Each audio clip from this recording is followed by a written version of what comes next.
मसीह यीशु के अजीम जलाली का दूसरा बरकत और रहीम नाम में आप सबकी सलामती हो। मेरा नाम मैथ्यू मेहताब है और मेरा ताल्लुक पाकिस्तान कराची से है। और गुज़रे वक्त में 2015 से लेकर 2022 तक खुदावंद मुझे अपने जलाल अपनी खिदमत के लिए इस्तेमाल कर रहा है। पहले संडे स्कूल टीचर, फिर एज ए मुबशर, फिर एज ए पास्टर खुदावंद अपने लोगों को अपने जलाल अपनी खिदमत के लिए इस्तेमाल करता है। तो खुदावंद के कलाम में लिखा है कि तुमने नहीं बल्कि मैंने तुम्हें चुन लिया है। हम अपनी मर्जी के साथ किसी फील्ड में नहीं जाते बल्कि खुदावंद जो है अपने लोगों को चुनता है। स्पेशली इस फील्ड में जिनको खुदावंद बरकत देता है, अपने जलाल के लिए इस्तेमाल करता है। लाजमी नहीं कि सिर्फ पास्टर को ही बरकत मिलती है, मुबशर हो, एल्डर हो, डीकन हो, कोई भी जैसे बाय साउंड ऑपरेट करते हैं या चर्च की कोई भी खिदमत करता हो, खुदावंद अपने लोगों को अपने जलाल के वसीला से बरकत देता है और उनको इस्तेमाल करता रहता है। सो वक्त बहुत कम है, मैं बगैर देर किए खुदावंद के मुकद्दस पाक कलाम की तरफ चलूंगा। सो आज हम खुदावंद के मुकद्दस पाक कलाम में से निजात के मुतालिक सीखेंगे कि निजात क्या है। उससे पहले मैं शुक्रगुजार हूँ अपने खुदावंद यीशु नासरी का, जिसने मुझे मौका दिया कि मैं इस चर्च में आकर खुदावंद के नाम को इज्जत और जलाल दूं। और पास्टर साहब का शुक्रगुजार हूँ कि पास्टर साहब ने मौका दिया। काफ़ी दफ़ा इन्होंने मुझे कॉल्स की, ड्यूटीज़ की वजह से, मसरूफियात की वजह से नहीं आ पाया। मैं शुक्रगुजार हूँ इनका वेलकम का। इन्होंने जो हदिया नजराना हम सबको पेश किया, मैं चाहूँगा कि इनके लिए जोरदार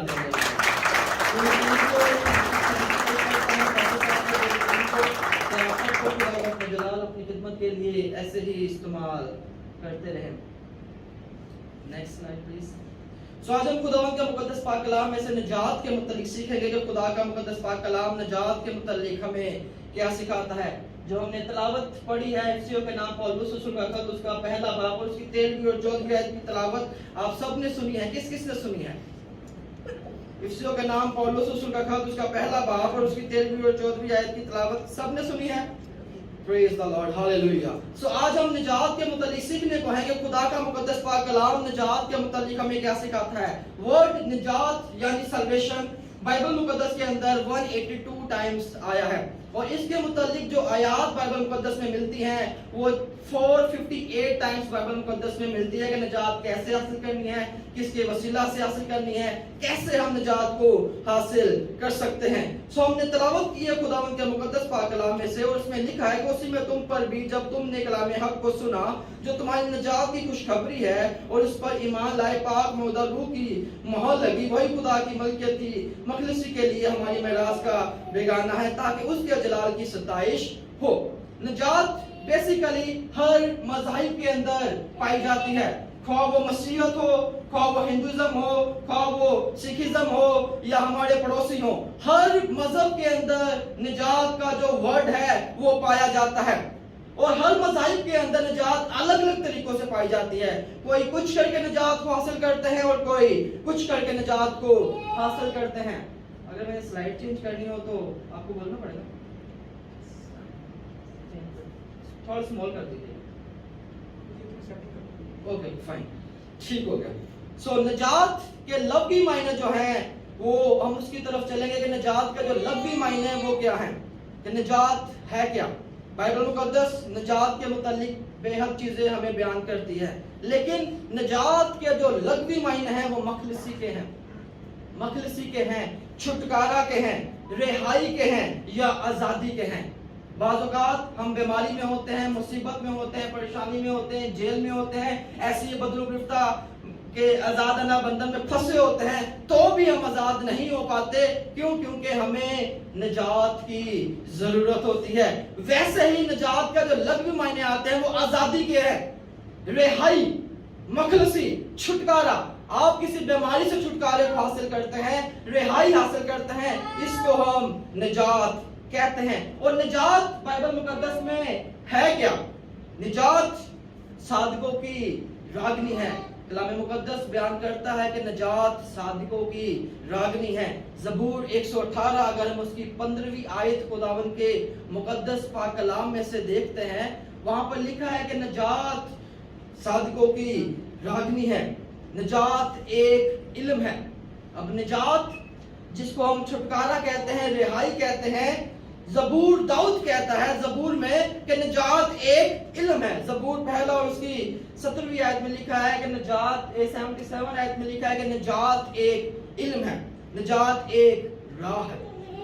اگر ہم کسی اچھے راستے کی طرف جانا چاہتے ہیں, اگر ہم چاہتے ہیں کہ ہم بہتر راستے کو اپنائیں, تو بائبل مقدس ہمیں اس کے متعلق بھی بیان کرتی ہے. اعمال 16 باب اور اس کی 17ویں آیت میں لکھا ہے کہ نجات ایک راہ ہے, نجات ایک کھود ہے, اور یہ کھود وہ ہتھیار ہے جو خداوند یسوع ناصری نے پالوس رسول کے ذریعے ہمیں بیان کیے تھے. افسیوں کے نام پالوس رسول کا خط اس کا 6 باب اور اس کی 17ویں آیت میں لکھا ہے.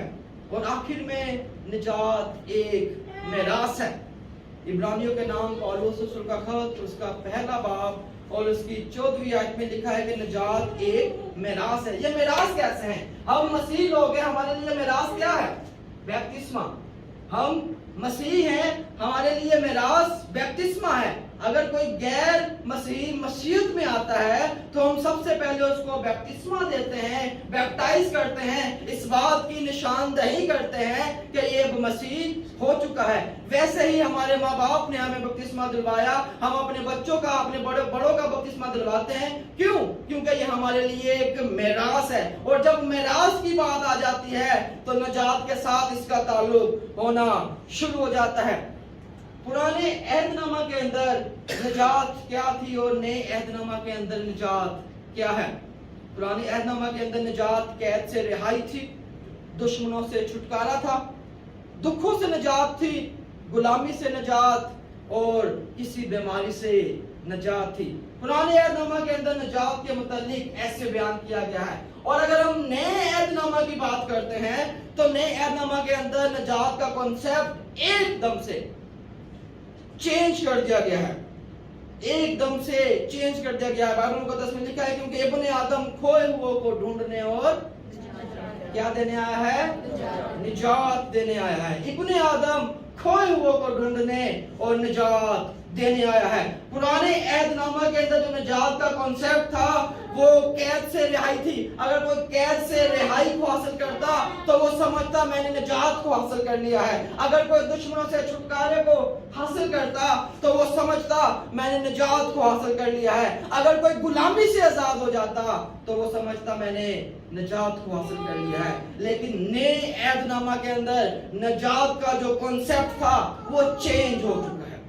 نجات یعنی رہائی, چھٹکارا, آزادی چینج ہو چکا ہے. ابن آدم ہمارا یسوع ناصری, خدا باپ نے بیٹا کو اس دنیا میں بھیجا, ابن آدم کھوئے ہوئے کو ڈھونڈنے اور نجات دینے آیا ہے. لوکا رسول کی انجیل اس کا 19واں باب پہلی آیت سے لے کر اگر ہم 9ویں آیت تک پڑھتے ہیں تو وہاں پر یسوع اور زکئی کا ذکر ہے. آپ کے سامنے آ رہا ہوگا یسوع اور زکئی کا ذکر. وہاں پر ایک شخص ہے جو چھوٹے قد کا ہے, جو ٹیکس لیتا ہے, لوگوں سے ٹیکس لے کر اپنی زندگی کو گزارتا ہے. اس کے ذہن میں ایک خیال آیا کہ میں کیوں نہ یسوع کو دیکھوں.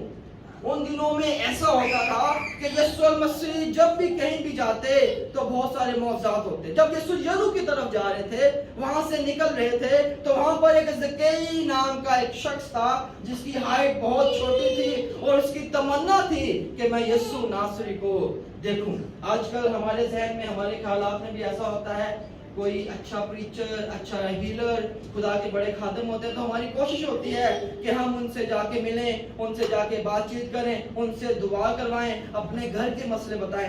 ایسے ہی زکئی بھی چاہتا تھا کہ میں یسوع ناصری کو دیکھوں, اس سے ملوں.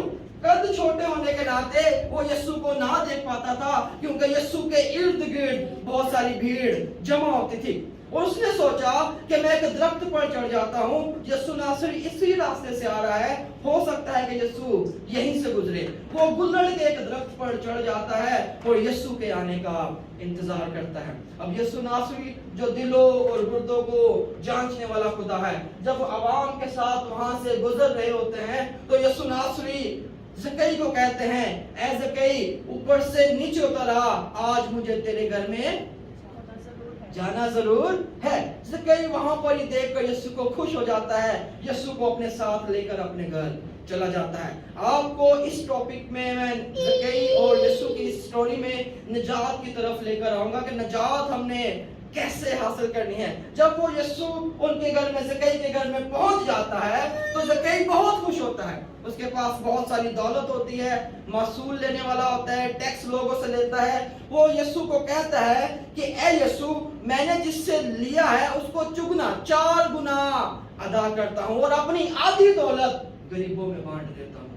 अपनी आधी दौलत गरीबों में बांट देता हूँ। यीशु उसको देखकर बहुत खुश होते हैं और यीशु उसको दुआ देते हैं, आज इस घर में निजात आई है। लोग वहां पर फकीर फरीसी लोग कहते हैं ये तो टैक्स मासूल लेने वालों के घर में जाता है, ये तो गुनाहगारों के साथ बैठता है, उनके साथ उठता बैठता खाता पीता है। लेकिन यीशु जो कुल कायनात को बनाने वाला खुदा है, वो कहता है कि आज इस घर में निजात आई है। मेरे अजीजों, जब हम खुदा के घर में आ जाते हैं, जब हम खुदा की प्रस्तुति करते हैं, जब हम उसके नाम को जलाल देते हैं, उसकी मदा सरा के गीत गाते हैं, लेकिन खुदा जिसका वादा है कि जहां 2 या 3 मेरे नाम से इकट्ठे होंगे मैं उनके दरमियान मौजूद होगा, खुदावंद वहां मौजूद होता है और उस घर को, उस पूरे घराने को बरकत देता है और कहता है कि आज इस घर में निजात आई। आज खुदावंद यीशु नासरी आज भी हमारे साथ मौजूद हैं। खुदावंद हमारे साथ रहते हैं, चलते फिरते हैं। यीशु ने कहा था आज मैं तुम्हारे साथ हूँ, कल तुम्हारे अंदर हूँगा। हमारे अंदर खुदा का रूह है, उसी यीशु का रूह है, वही रूह कुद्दस है जो लोगों के दरमियान रहकर काम करता है। यीशु मसीह जब पैदा ही होने वाले थे या पैदा होने ही वाले थे तो मुकद्दसा मरियम को पैगाम मिला तो उसका नाम यीशु रखना, क्योंकि वही अपने लोगों को उनके गुनाहों से निजात देगा। अब यीशु मसीह का आने का खास मकसद ही ये था कि वो अपने लोगों को गुनाहों से निजात दे, छुटकारा दे, आजाद कर दे, हर बीमारी से, हर मुश्किलात से, हर परेशानी से आजाद करे। जो मसीह लोग हैं, खासकर मसीह लोग जो मुश्किलातों में पड़े हैं, बीमारियों में है, दुखों में है, तकलीफों में है, किसी की कोई टेंशन है, किसी की कोई टेंशन है, मेरे और आपके यीशु नासरी ने, खुदा ने दुनिया से ऐसी मोहब्बत रखी कि उसने अपना इकलौता बेटा बख्श दिया ताकि जो भी उस पर ईमान लाए हलाक ना हो बल्कि हमेशा की जिंदगी पाए। अब निजात को हासिल करने के लिए हमें कैसे खुदा की तरफ आना है? तितस के नाम पौलुस रसूल का खत, उसका 3रा बाब और उसकी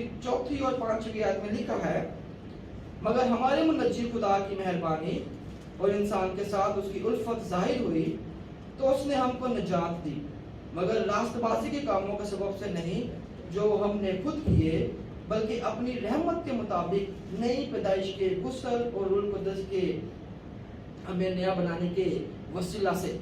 मेरे अजीजों, पौलुस रसूल जिसको हम बाइबल का हीरो कहते हैं, जिसने 14 खतूत लिखे, वो इस बात को बयान करते हैं कि खुदावंद यीशु नासरी जिसने हमारे गुनाहों की खातिर दुख से, जिसने हमारे गुनाहों की खातिर मुसीबतें सही, जो हमारे गुनाहों की खातिर सलीब पर चढ़ाया गया, वो कैसे हमें निजात के बारे में सिखाते और कैसे बताते हैं। मरकस रसूल की इंजील उसका 16वां बाब और उसकी 15वीं और 16वीं आयत में लिखा है, तुम तमाम दुनिया में जाकर सारे खल्क के सामने अंजील की मुनादी करो।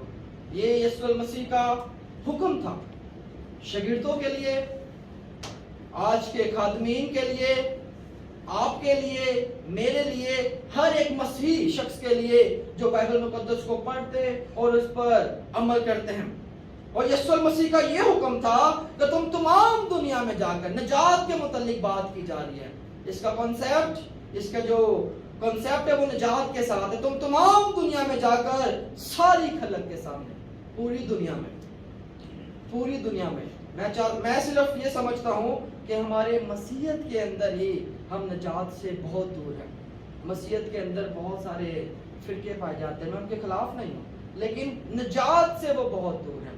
अगर हम सिर्फ और सिर्फ निजात को हासिल कर ले, ये वही कलाम मुकद्दस है जो यहोवा विटनेस पढ़ते हैं, ये वही कलाम मुकद्दस है जो पेंटिकॉस्टल पढ़ते हैं, ये वही कलाम मुकद्दस है जो मॉर्मन्स पढ़ते हैं या दीगर मज़ाहिब जो मसीह कहलाते हैं वही पढ़ते हैं। लेकिन हम यीशु मसीह की आजादी को जो हमें यीशु ने दी है उसको भूल चुके हैं, निजात को भूल चुके हैं। निजात का जो मेन कॉन्सेप्ट है वो यीशु मसीह के साथ हमारा है कि यीशु मसीह का आने का खास मकसद ही ये था कि हमारे गुनाह माफ हो जाए। उनका सलीब पर चढ़ाया जाना इस बात की निशानदेही करता था कि हम अपने गुनाहों से आजाद हो जाएं। लिखा है कि तुम तमाम दुनिया में जाकर सारी खलक के सामने अंजील की मुनादी करो। जो ईमान लाए और बपतिस्मा ले वो निजात पाएगा, और जो ईमान ना लाए वो मुजरिम ठहराया जाएगा। ये निजात के साथ हमारा कॉन्सेप्ट है। हमने उससे पहले पढ़ा, पौलुस रसूल कहता है कि हमारी राष्ट्रबाजी के सबब से, तीतुस की किताब उसका 3रा बाब उसकी 4थी और 5वीं आयत में पढ़ा, हमारी राष्ट्रबाजी के सबब से हमें निजात नहीं मिलनी है। निजात हमें बपतिस्मा के साथ मिलनी है। जब हमने बपतिस्मा लेना है, यीशु को कबूल करना है, उसका बेटा कबूल करना है और उसके नाम को इज्जत और जलाल देना है। और निजात हम तभी हासिल कर सकेंगे जब हम खुदावंद यीशु मसीह को निजात दहिंदा कबूल करेंगे। निजात पाने के लिए यीशु का होना जरूर है, बेटे का होना जरूर है। जो बाप का इनकार करता है वो बेटे का इनकार करता है। हमें बाप को भी मानना है, हमें बेटे को भी मानना है। बेटे ने सलीब पर जान दी है ताकि हम आजाद हो जाएं, किसी दूसरे के वसीला से निजात नहीं है। बाइबल मुकद्दस इस बात की निशानदेही करता है कि किसी दूसरे के वसीला से निजात नहीं है, क्योंकि आसमान के तले आदमियों को कोई दूसरा नाम बख्शा नहीं गया, एक ही नाम बख्शा गया। वो कौन सा नाम है? आइए यीशु नाम के लिए जोरदार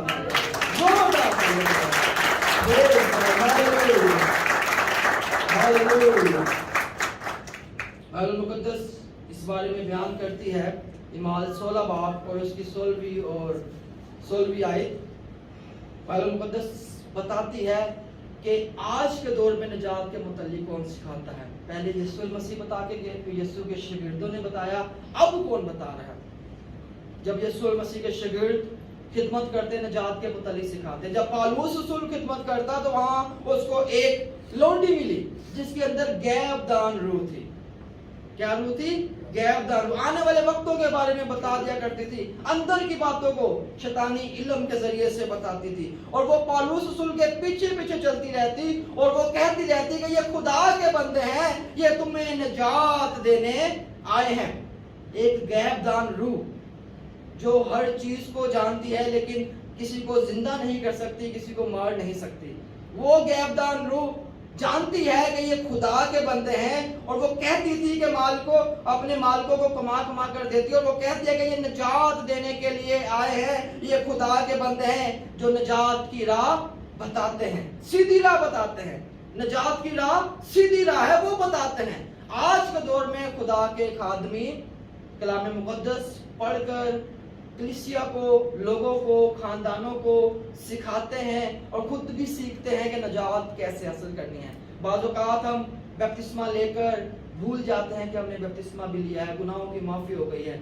ऐसा नहीं है। अगर हम खुदावंद के नाम को जलाल देते हैं, बपतिस्मे की तरफ आते हैं, बपतिस्मा लेते हैं, तो हम खुदा के नाम को जलाल दे सकते हैं। जब हम खुदा को भूल जाते हैं तो यकीनन खुदावंद भी हमें भूल जाता है, लेकिन वो हमें याद रखता है। हर मुश्किल घड़ी में, हर परेशानी में खुदा हमारा साथ देता है। अगर हम खुदा को भूल भी जाएं तो भी वो याद रखता है, क्योंकि उसने अपने बेटे के वसीला से हमें आजाद कर दिया है। मेरे अजीजों, हमें इस बात को समझना और इस बात को जानना है। इंसान होते हुए बहुत सारी मुश्किलातें हमारी जिंदगी में पाई जाती हैं। मुसीबतें हैं, टेंशनें हैं, बीमारियां हैं, दुख हैं, रोग हैं, इब्लीसी बंधन ने घेरा हुआ है, लेकिन हमें निजात की जरूरत है। जिसने खुदावंद यीशु को कबूल नहीं किया, बेटे को कबूल नहीं किया, उसको कबूल करे। और जो चाहते हैं कि आने वाली जिंदगी बेहतर हो जाए, खुदा उनके साथ अपनी जिंदगी को बसर करें। अगर हम चाहते हैं कि हम आजाद हो जाएं, छुटकारे को हासिल करें मुश्किलातों से, परेशानियों से, अपने इसी बंधनों से, तो खुदा यीशु मसीह को अपनाएं। मेरा और आपका खुदा जिसने कुल कायनात को बनाया है, जो यहोवा यानी है, जो बादशाहों का बादशाह है, जो बुलंदियों पर रहने वाला खुदा है, जो हय्यले कय्यूम है, जो बहरे कुलज़म को दो हिस्सों में तब्दील कर देने वाला खुदा है, जो दानियल को शेरों की गार से बचाने वाला खुदा है, जो सदरक मिस्र मद्दनजर को आग की भट्टी में से निकालने वाला खुदा है, मुझे और आपको बरकत देगा। आइए हम सब अपनी आंखें बंद करें, अपने सरों को झुकाते हैं। आज के कलाम मुकद्दस के लिए जो हमने खुदा के मुकद्दस पाक कलाम में से सीखा है उसके लिए दुआ करते हैं कि खुदा यीशु नासरी आज के कलाम को जो मैंने खुदा तेरे मुकद्दस पाक कलाम से सीखा है खुदा यीशु अपने जिंदगी में ज़हन नशीन करने वाला बन जाऊं। अब्लिसी बंधन, अब्लिसी मकारियां, अब्लिसी चलाकियां तेरे यीशु के नाम से जाती रहे। आसमानी बाप आज का कलाम मेरे ज़हन में ज़हन नशीन हो जाए, 100 गुना फल लाऊं और तेरे नाम को जलाल दूं। आसमानी बाप खुदा तेरी मैं नजात को हासिल करूं, आए खुदा मखलसी को हासिल करूं, छुटकारे को हासिल करूं। हर बीमारी, हर मुश्किलात, हर परेशानी, हर अब्लिसी बंधन, हर टेंशन, हर रोग खुदावंद तेरे यीशु के नाम से इस कलाम के वसीला से तेरे लोगों में से जाता रहे। खुदा यीशु तेरे लोग खुदा यीशु तेरे नाम की तारीफ और तमजीद करें। ऐ बाप रहम कर, करम कर, तेरा शुक्र, तेरी तारीफ हो यीशु मसीह के नाम से, आमीन। Praise God, hallelujah.